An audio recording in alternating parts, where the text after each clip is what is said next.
What's up guys, and welcome back to another episode of the EAFC Career Mode. It's episode number 107, returns today on starting the new season by winning 2 of the 6 we're going for. Yep, the Community Shield and the Super Cup, both ours, my first ever Super Cup win of the save as well. 2 down, 4 to go. Yeah, we're going for the clean sweep of trophies in this 12th season. And of course, before we play those 2 games as well, of course, we did re-sign 2 former Luton players.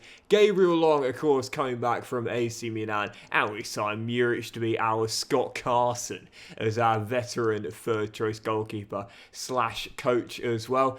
So heading into the second episode of the new season, as you'll see, 246 million in the budget. We have made a big sale. That was Shirky going to Real Madrid for 65.5 mil, I think it was, as well. So still an awful lot of money to work with, and definitely more signings to come in today's episode. So starting off though, as you'll see, there is a bid here for Morris. It's our backup right back wanted by Atletico.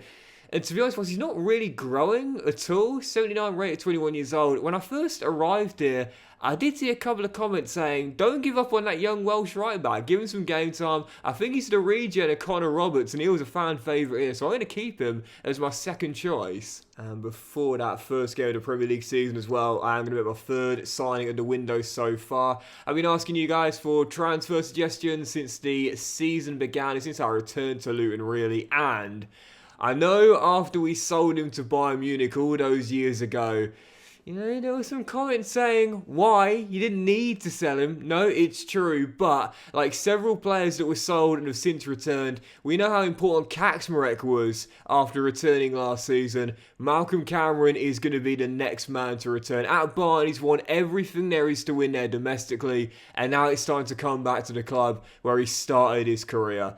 5'11", Cameron, it's time to return. I did say defence was going to be the area we'd look to improve on the back of signing Gabriel Long due to our back four having no one in it that's 90 rated plus. And of course Ballard being our third choice centre half. He also got that knock early on. He's getting downgraded as well. We do need... Man, everyone's on Xavi Simons. I'm not against that. Going back to the Bundesliga. Xavi Simons, former RB Leipzig man.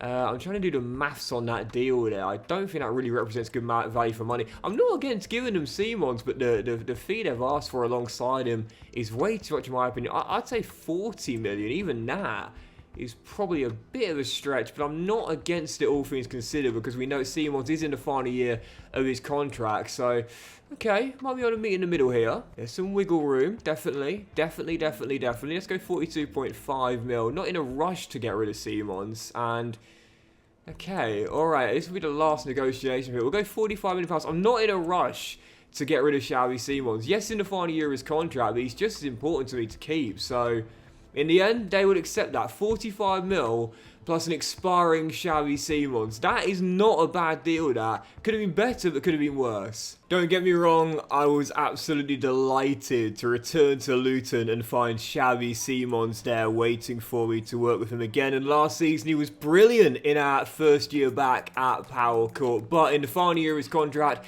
in his 30s, wanting to make this team younger, for him to return to Germany, one of the powerhouses of European football, and for us to bring back one of the best defenders in world football, this move is one of those where genuinely everyone wins. Like all 4 of us, both clubs and both players, everyone wins as Malcolm Cameron returns at Luton Town. One of the very few 90 rated defenders still left in this save. And the Scot is back in our back line on a 5-year, £120,000 a week. So yeah, one of the world's best defenders in, absolutely buzzing to have him back, and he's still getting better as well. And again, just like with Kaczmarek, I remember when I sold this guy way back in season 5, I think it was, and there were some comments saying, Doxy boy, not too sure about that one, man. Great young player, you might well live to regret it. And I guess in the end I kind of did, but I'm glad to know that it's better late than never as Malcolm is back. I'd like to get the week for that personally, but that's going to see the strength not go up. In fact, you know what? I think I'll just keep him on balance for now. But 90 rated, 26 years old in the prime of his career, and still getting better. This is one of the best defenders in the world, and he's back where he belongs. So that now sees our budget down to £201 million. Again, I think that was a really good deal there for everyone involved. And as we look at the team now, obviously it does mean, admittedly, we do have a sub-90 overall player in our front line for the first time now, as Ed Davey, well actually it'll be Francis Johnson I'd say based on rating alone coming to our first 11, but still 84 rated. He's still one of the better wingers in the Premier League right now. I'm definitely thinking, you know, I mean there were so many shouts for both Kowalczyk's bro, but also Abdullah as well. That might be the hardest decision I'll have to make, whether we go for the Bartman or bringing Abdullah with us like we did with Maldonado last year at Sociedad. I'm going to have to think about it. I think I'm going to dive into the first game of the season. It's at home to Burnley. Absolutely not severe. Don't even think about it. Samuel is staying with us. We're going to play the first game of the season. It's at home to Burnley in our title defence year. And then we'll decide after that whether we go for the Bartman or for Abdullah. But yeah, first game is Burnley at home. Last year winning the Premier League and aiming to retain it. That is the minimum expectation where we're going for the Super 6 this year. When we won the title back in Season 5, we embarrassed ourselves the following year, finishing in 7th.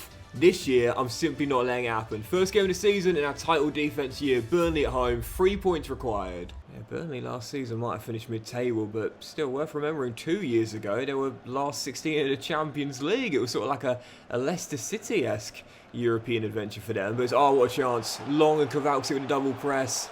And with a Trevela. Oh, no, he's put it wide. He's put it wide. Should have been the opening goal. Still 0-0. I love that Trevela, but I do wonder if sometimes I overuse it, you know, in that situation. Was it the right thing to do? Possibly not. Even so, still goalless. And that should have been the opener. Yes, Mario. Look at that. He's so strong. And as he finds Gabriel, look at the space down the right for LinkTree to run into. 4 goals in our Community Shield and Super Cup victory. And the opener in the Premier League as well. It's his first game back at Power Court.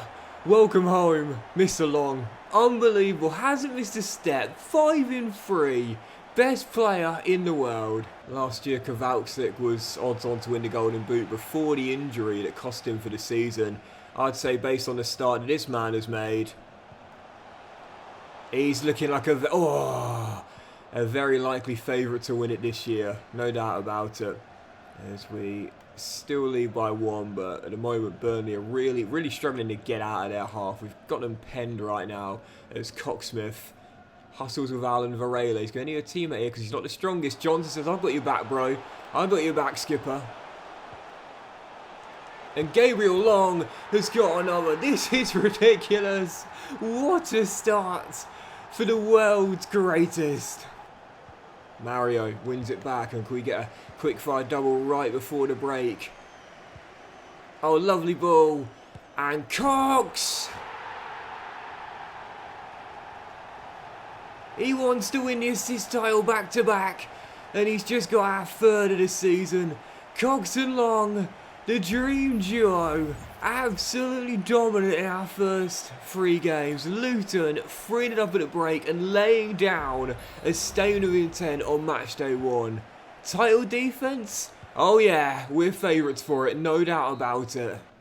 I'm just realising that I think for the first time ever, we've got an entire team of regens as well. I'm just realising that.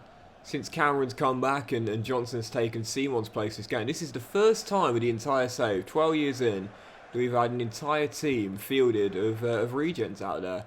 That's so interesting. Do you remember when, I think it was Arsene Wenger with Arsenal. I might be wrong, correct if I'm wrong, Arsenal fans, but they were the first team to field a full first 11 with no British or Irish players, I think. Am I right? Arsenal fans, am I right about that?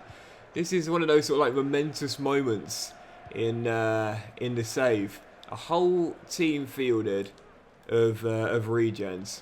And what a team it is as well. As Long pegs it back, Kowalczyk, Cox, it's a wonderful goal. Oh no, it's off the post. Once again, a brilliant build-up, but no game is safe. No move is safe. Once I orchestrate a nice team move, you're never going to see that finish at the back of the net. Woodwork rattled, Burnley escape.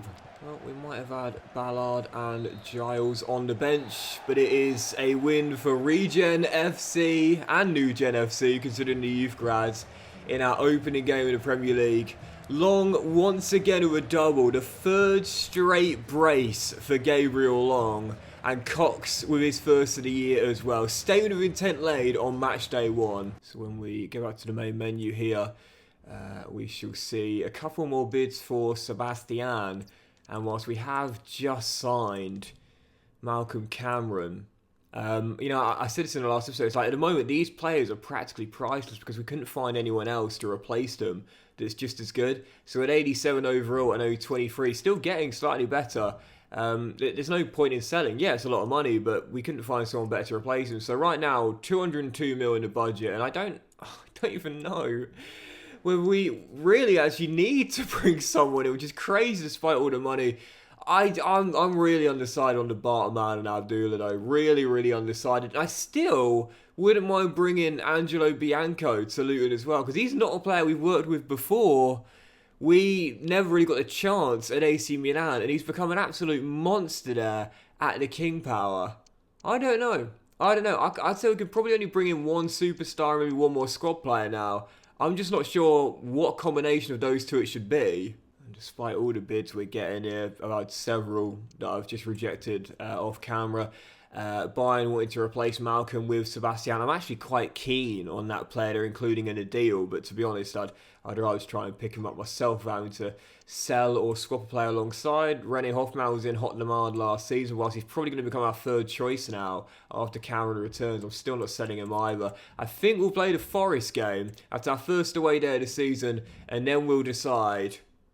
I mean, I knew it was going to be a big bid for him, but this guy to me is, oh man, honestly, I genuinely think he's become perhaps my third favourite player to save, And this is what I'm talking about when I say just how good this save has been for longevity. The fact that this guy only came in our first year with Sociedad back in season 9 sums it all up. The longevity of the save, I don't think I've had one like it. Even so, yeah, following game, second one, first away day of the season, City ground, Forest away, aiming to make it back-to-back wins to start the season off. Come on, you Hatters. Arden Anderson, Cox picks it up, and Kowalczyk looking for his first goal of the season. Oh, it's a cracking finish. He's wondering if his bro's going to join him at Luton, but even if he doesn't, this is the main Kowalczyk. Absolutely glorious finish by Powell. Should have hit the target of him in that last game when I spurned a chance for his opener. Well, he was our top scorer last year before the injury, and whilst Long's off to a red-hot start, he'll want to be our top scorer again. That's a brilliant finish by our number 9 with the weaker left foot. Luton in front in Nottingham. Where are you going? Where are you going? Yes, Cameron. Yes. He's going to make a massive difference. Great tackle there. And a great chance to wrap this. Oh, Cox, great skill. And Long's there. And I got a shot away blocked. Gets it back. And Pavel, good save to keep it at 1-0. 3 minutes on the clock. It's not over yet. Forest pushing for one last chance to level it. Defence has been pretty solid in this game. They haven't really found a proper chance, but it might fall with the final opportunity. Here they come, down this right-hand side. Raksaki, the ex-Palace man. Forced back. And ref, you're going to blow for full time? He says no. He says, don't forget what happened in the Super Cup, Doxy. You were giving your luck there. Now it's time for someone else to get it. And the ball inside, and the shot is blocked. And we shall get it away, and that will do it. We stand firm for back-to-back clean sheets since Malcolm has arrived. And Luton make it back-to-back wins as well. If you want to be champions, sometimes you need to grind out 1-0s. We did that for a lot of last season, and we've already done it on match day 2 here at the City ground. And honestly, looking at the 2 here, it's so hard to split them. The Bartman just looks like an unbelievable finisher. 25 years old in the prime of his career. Don't even know if we could afford him, to be honest, at now an asking price at 215 million and 92 overall in his mid-20s. To be honest, it's such a tough call, but I'm leaning towards Abdullah. Not just because I do believe he'd be slightly cheaper, but also Sociedad failing to recatch their league title. But also as well, he's on such a low weekly wage, like Maldonado was. I quite like the idea of saying, come on mate, come to us, you'll get paid a lot more, no doubt about that. Worked with Mario before, and again with the Bartman, he's not going to start ahead of Kowalczyk, his bro up top. he'd have to be on the left wing. And I think with his stats, he'd be a great left winger. But Abdullah already is a natural winger. That's his best position. So Kowalski could probably be retrained there. But I think it will take him quite a while, whereas Abdullah is already an inside forward. That's his natural play style, and being a right-footed player as well, with the left foot, I think that makes him just slightly more appealing than the Bartman. It's time to return to Maldonado and link up here at Luton. Yeah, to be honest, I'm not even sure if we could afford to sign the Bartman, really, with a £200 million budget. And for Abdullah, I'm sure we need to pay more than market valuation, but I don't think it'll be much more than maybe 150 to 160 million pounds. That's around the range I'm thinking. We'll see the final bid fall. Oh, maybe not. Well, we've got plenty of time before the window slams shut. So do a bit of back and forth with Sociedad here. Yeah, okay, it's around this range. I did feel as though it would be. They put on a big FU price in the first negotiation, but no, I really do feel as though this is the perfect move for Abdullah and for Luton Town as well. £152.5 million, and the Egyptian king, Salah's regen, is on his way to Power Court. 51 grand a week is not the sort of money that one of the world's best players would be on in modern day football. So of course dissatisfied that seeing his peers in the Premier League are earning a lot more, including former teammate Mario Maldonado, I said, Hisham, come and sign for us here at Power Court and you'll get a big pay increase, which he did. His agent straight away asked for 155 grand a week, and I was like, I'm not even going to bother back and forth with you here. He's definitely worth that, because I knew it when we had the 2 years at Sociedad together. Without him, there is no way we would have won the domestic treble in our second year together. Abdullah arrives at Power Court whilst he took the number 10 originally. No, he's wearing number 11, of course. Absolutely, that is his number in this save. So Abdullah is in, perhaps the missing piece in our front four. 24 years old and 91 overall. And again, whilst there are holds on his attributes, I still believe he can get 1 or 2 ratings better. The only thing is the low strength, or the lowish, smallish strength perhaps, that concerns me. But other than that, there's no real negative to this guy. He's got a high defensive work rate, 5-star skill moves, 5-star weak foot, 99 both acceleration and sprint speed. And again, being a right footer, I think to me, we should retrain him to be a left winger. It doesn't really matter. For those curious that don't play career mode, you can play him on either the left side or the right side. It doesn't really matter. He doesn't have a downgrade in his ability. But even so, we'll retrain him to the LW because that's where he'll play in our front four. Possibly the missing piece. And as I just turned down a bid for Connor Banks from Salernitana, who, interesting enough, have Cole Palmer now, but I still said no. Our budget now down to just shy of 41 mil. When you look at the team here, again, I've never had a team with this many 90-plus rated players in it, I feel. And again, whilst Garner and Sebastian probably aren't going to hit 90 this season, I do believe that Lars Christensen will. I would say there's no need to even worry about the first 11 now. It's the best first 11 in world football. Surely at this point right now, 12 seasons in. But the only concern will be the depth. We still have a little bit of money remaining. Possibly one, or at the ultimate stretch, 2 squad players. But otherwise, I'm more than happy with the team as it is. So I think what we'll do is we'll play the third game of the season. It's at home to Everton as we aim to stay 100%. We'll do the draw for the Champions League group stage as we turn down these bids for Ballard as well. And we'll have deadline day and we'll end on that as well. I still think there's 1 or 2 more signings to come. Yep, third game of the season, aiming to stay 100% as Abdullah makes his Luton debut at Power Court. I want to get him as many touches as possible and hopefully a debut goal for the Egyptian king as well. Come on, you Hatters. Is this the greatest team I've ever assembled? I mean, come on, man. It's got to be up there, right? It's got to be up there. This is just ridiculous, man. It's an extraordinary team.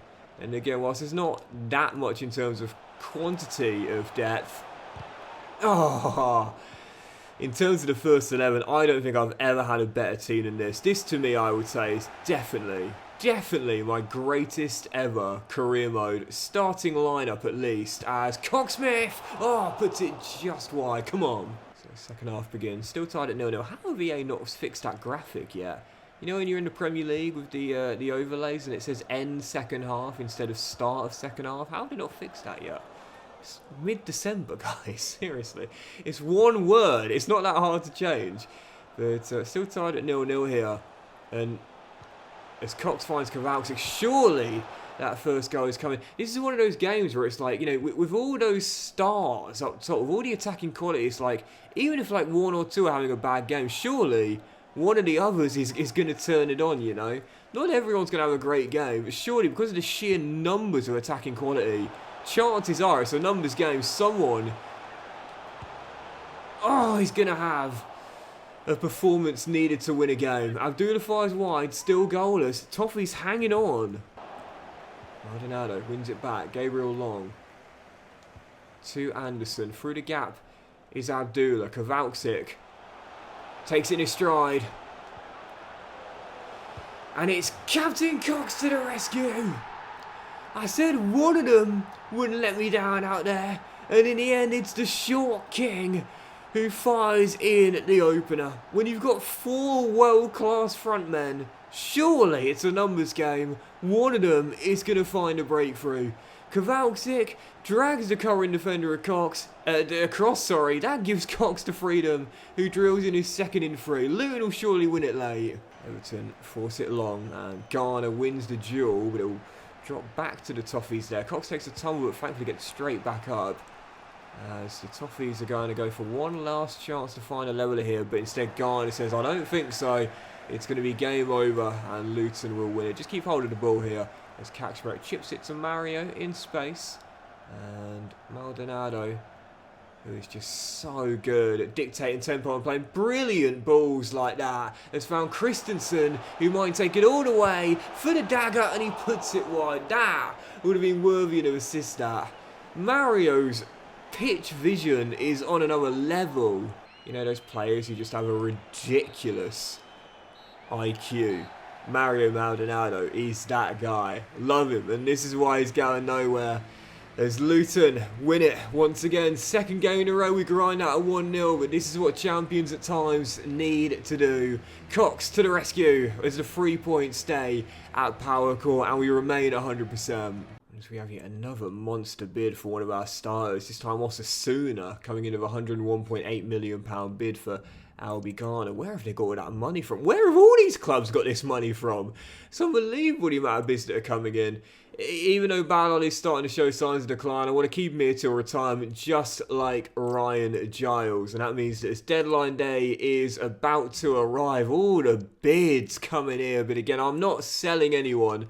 We still have a little bit of money remaining. So if there's going to be any transfers on deadline day, they won't be outgoings, they will be incoming. So yeah, £41 million to work with, 10 hours on the clock. And again, the only real concern is the lack of squad depth to me in terms of numbers. If we have an injury crisis like last season, we'll be in trouble. So I think try and bring in 1 or 2 more members for the squad. You probably say third choice striker is where we're currently lacking with Luton, because we don't really have one.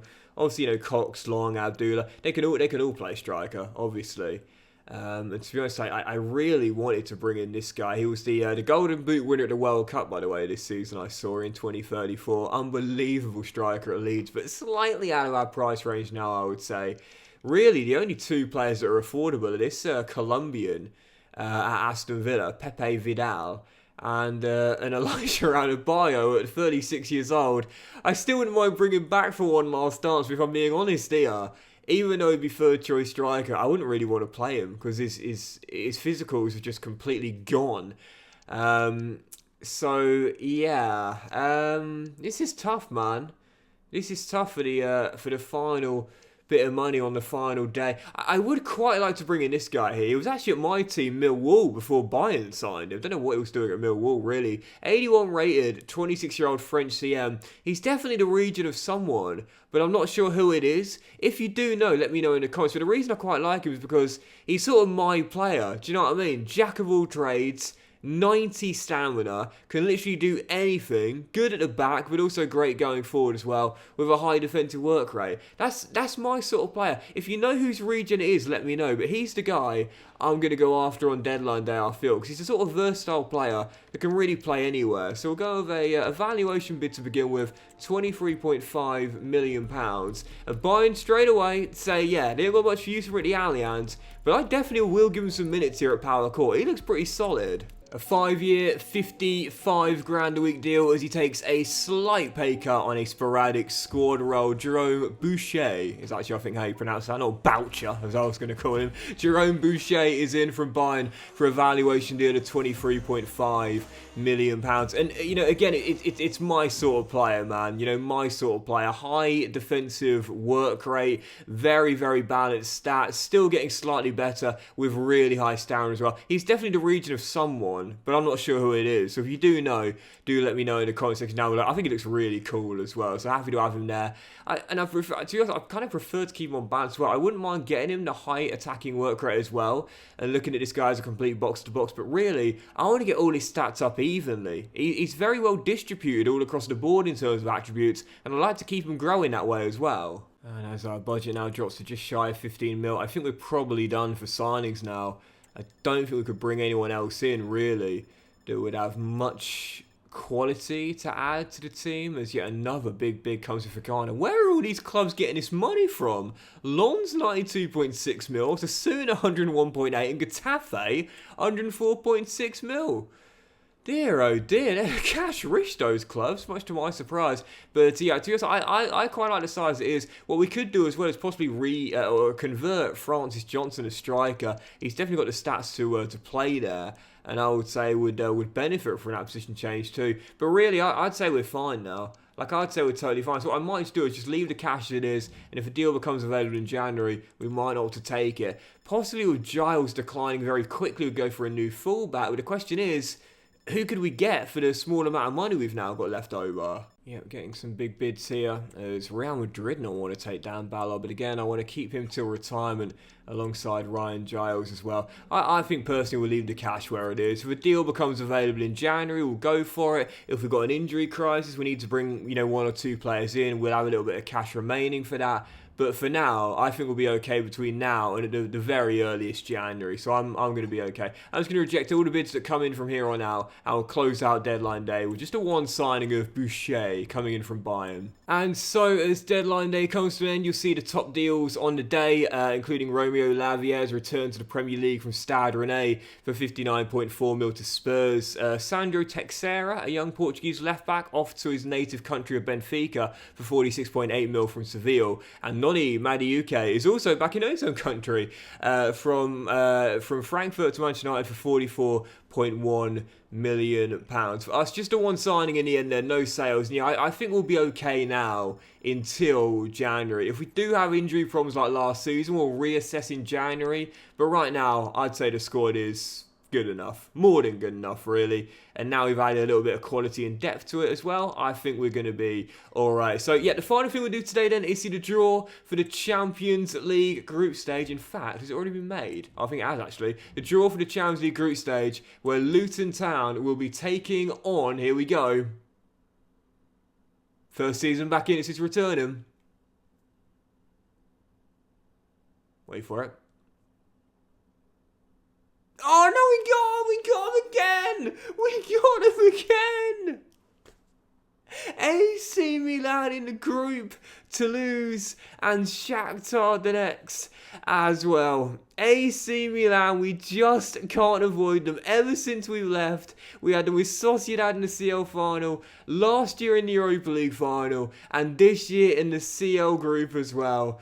Oh, Cox and Long are going to get some boos when they return, I'm sure. But that'll do it for today's episode, guys. So big thank you for watching. Really hope you have enjoyed. If you have enjoyed today's episode, then please do drop a like. Much love to you all. Have a fantastic day. And I will see you for the next episode of the EA FC Career Mode, where you'll see our first game of the group stage at home to AC Milan. We'll have the Carabao Cup first round we enter, and more big games in the league as well very soon. Good, you can't avoid these guys, man. They're everywhere.